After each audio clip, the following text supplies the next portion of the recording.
dhalinyarada ku shaqaysata mootobajaajka ee ku dhaqan magaalada Jowhar ee caasimadda maamulka Hirshabelle ayaa waxa ay cabasho ka muujiyeen wada xumo ka jirta suuqa weyn ee magaalada Jowhar. Dhalinyaradan ku shaqaysata mootobajaajka ayaa waxa ay maamulka gobolka ka codsadeen in wax lagu qabto canshuurta laga qaado maadaama ay dhibaan 150 kun ay ku sheegeen inay tahay lacagta laga qaado ee canshuurta.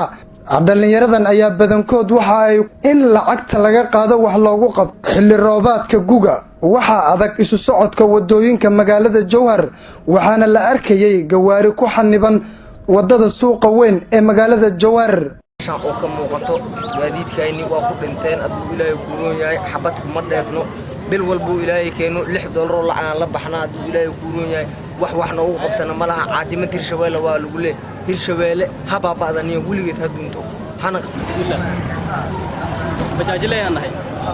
waxa meeshan aan dhex joogno oo jeeda wadada luqad fiir meeshan afar la waqti sacna bil walba waa naga qaadaa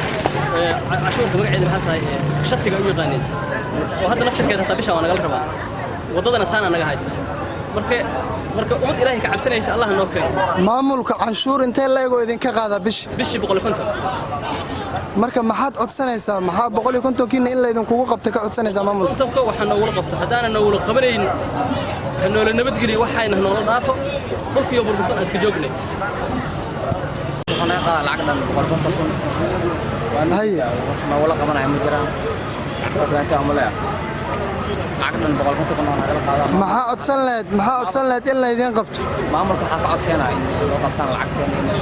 laamina ugu dhisaan ama wada fiican ay noo sameeyaan ameen ay lacagteena noo dhaafaan maamulka taas ka codsanaya qadana rafaadkan aan ku jirnaa meeshan war wax naga qabto ma laho waxaan caray u baahan yihiin ilaa jidkaas ilaa magaciisa halkaas la geey badacas yib waay mala mari karo umad waa macaati barleesh yeela male kaba mala qaadi karo lugu ma soo karo rafaad baa lagu jiraa meeshan ana laga taliyo maamulka ugu baaqaysa adiga maamulka waxa uu baaqaynaa arintaas wax ka qabtaan ma ahan markii koobaad ama markii labaad oo ay cabasho ka soo baxdo dhalinyarada ku shaqaysata mootobajaajka ee magaalada Jowhar ee caasimadda Hirshabelle waxayna guud ahaan Hirshabelle iyo maamulka gobolka Shabeellaha Dhexe ka codsadeen in si degdeg ah wax looga qabto wadadan burbursan. Mahad Axmed Cali Sow, Kuwara Media Group, Jowhar.